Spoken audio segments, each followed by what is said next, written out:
How India is connecting Asia through massive infrastructure. Picture a highway stretching from India through the jungles of Myanmar into the heart of Thailand. Picture a port on the coast of Iran, built with Indian money, opening a route into Central Asia that bypasses old rivalries entirely.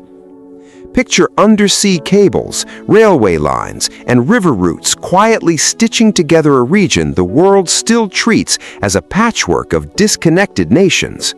None of this fits the simple story most people carry in their heads about how infrastructure spreads across Asia. This is not a fantasy map drawn up in some planning office. This is happening right now, corridor by corridor, and almost nobody outside the region has noticed the scale of it. Today, we are going to explore how India is quietly connecting Asia through some of the most ambitious infrastructure projects on the planet. Before we go further, understand why this matters so much. For decades, Asia's connectivity story was dominated by a single narrative, one country building ports, railways, and highways under a single massive banner. India, by comparison, was seen as slower, more cautious, and less willing to spend big on infrastructure outside its own borders.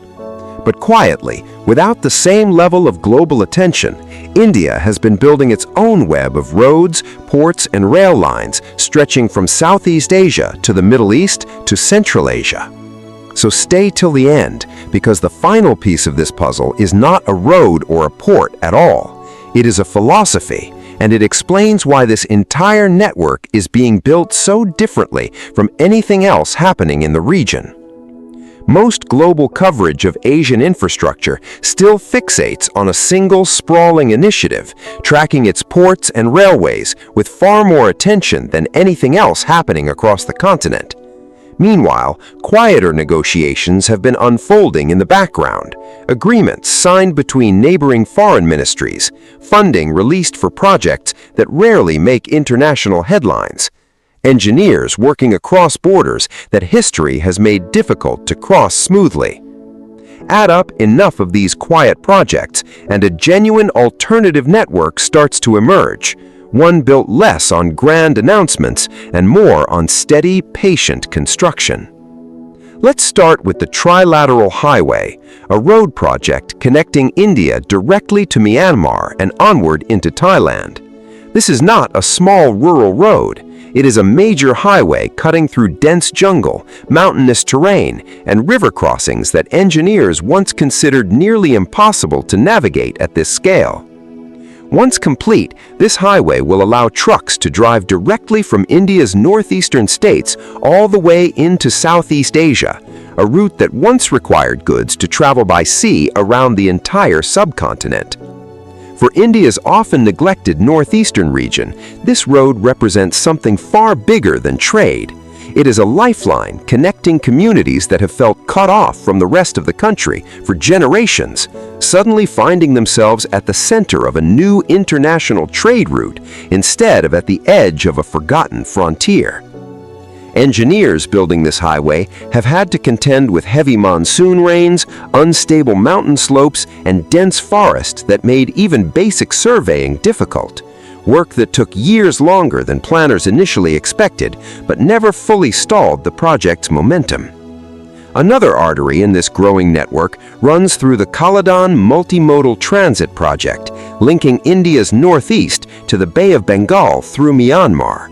This project combines a working port, river transport along the Kaladan River, and road connections into a single seamless corridor, allowing goods to move by sea, then river, then road, without the painfully long detours that once made this region so difficult to access.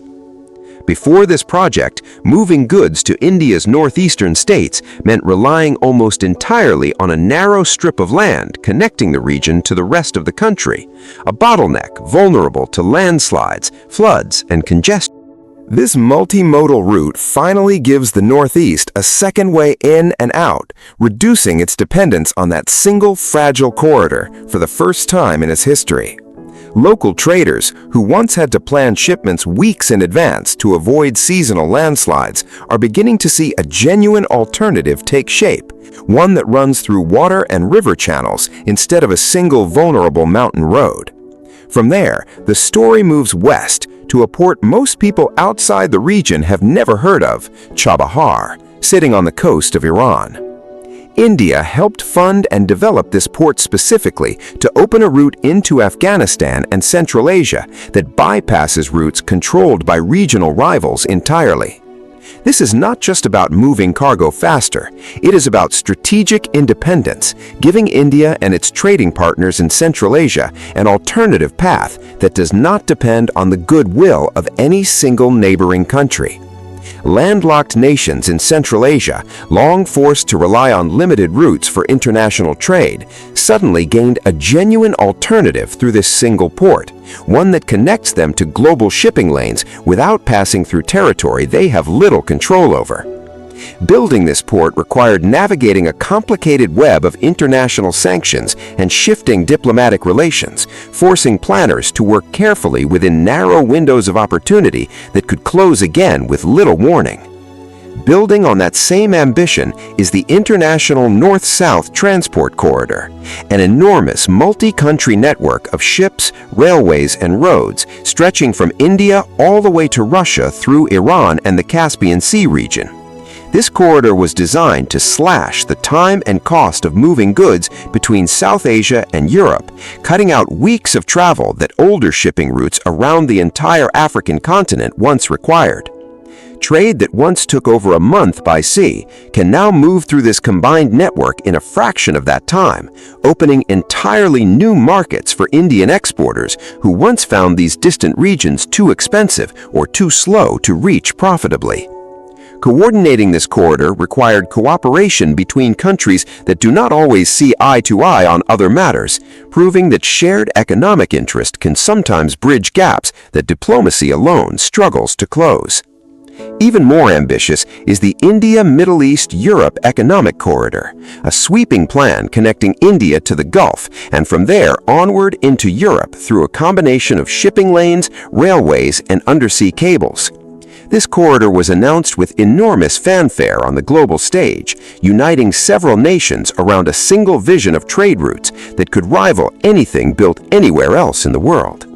What makes this project remarkable is not just its physical scale, but the sheer number of countries that agreed to cooperate on a single shared vision, something that rarely happens smoothly in a region often defined by competing interests and old rivalries.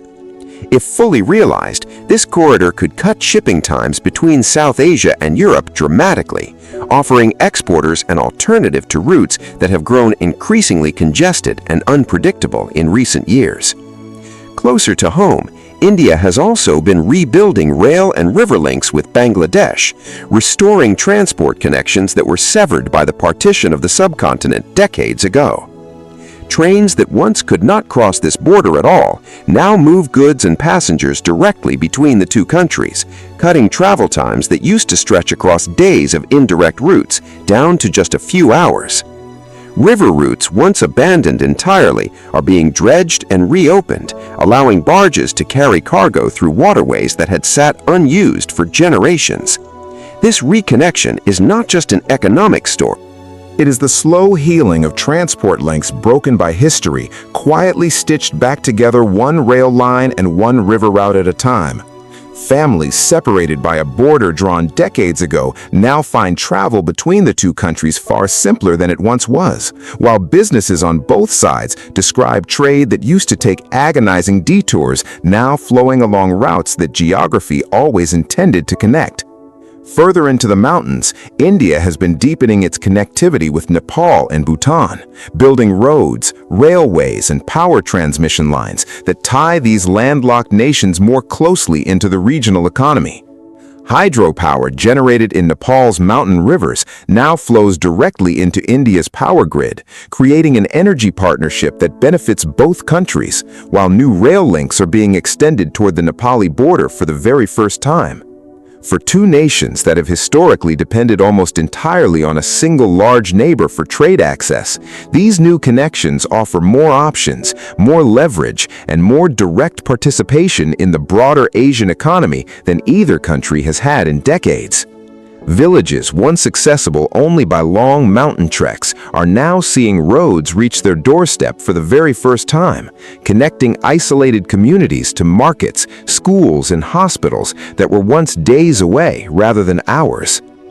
Tying several of these northern connections together is the BBIN Motor Vehicles Agreement, a plan allowing trucks and buses from Bangladesh, Bhutan, India, and Nepal to cross each other's borders without the constant delays of unloading and reloading cargo at every checkpoint. Before this agreement, a truck moving goods across these borders often faced hours of paperwork and physical transfers, adding enormous cost and delay to even simple regional trade. Now, vehicles can move more freely across this entire northern belt of South Asia, treating four separate nations almost like a single connected trading zone, rather than four isolated markets, each guarded by its own border bureaucracy. Small businesses that once avoided cross-border trade entirely because of the paperwork involved are beginning to explore markets just across the border for the very first time, discovering customers and suppliers that geography had always placed within easy reach.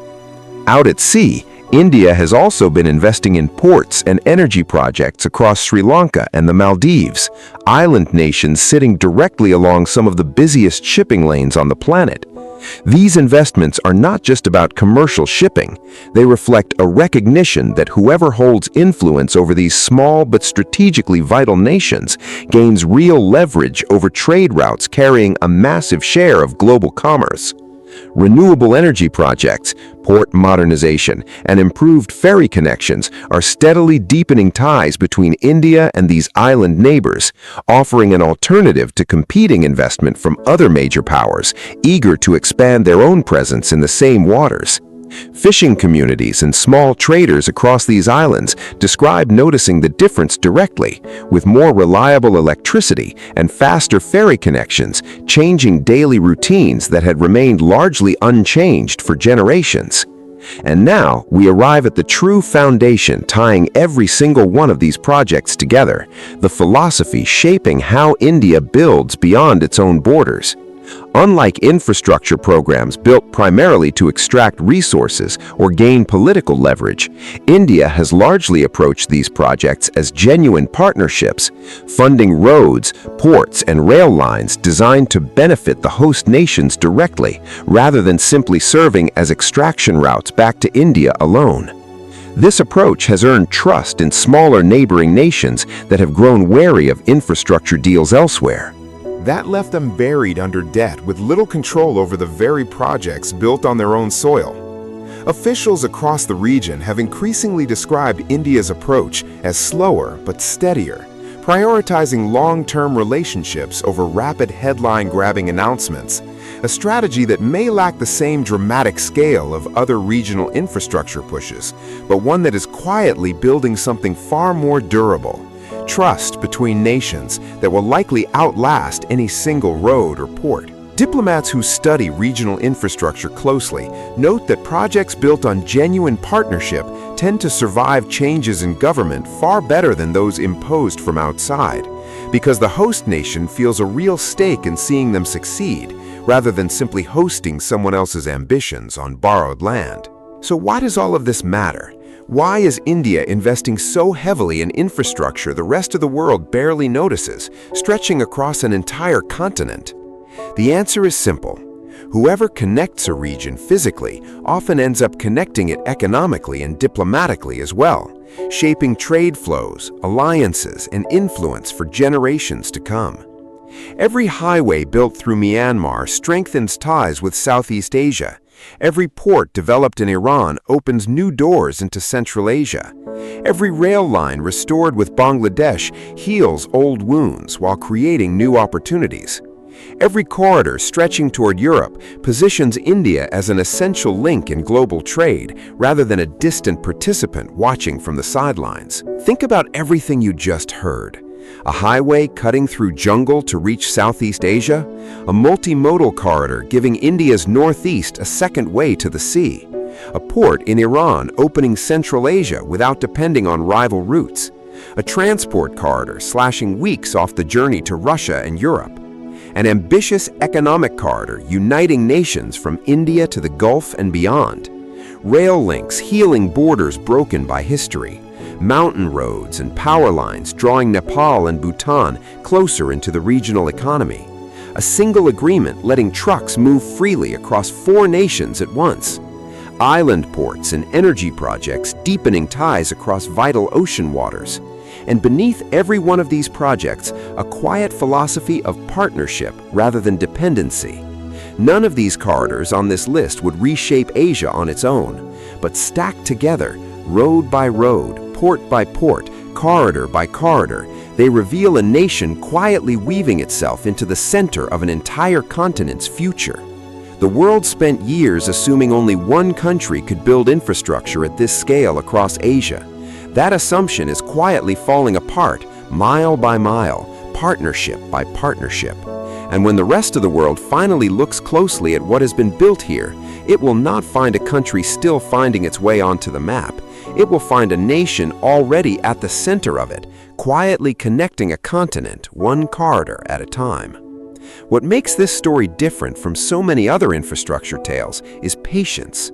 None of these corridors were built overnight, and none of them were announced with the promise of instant transformation.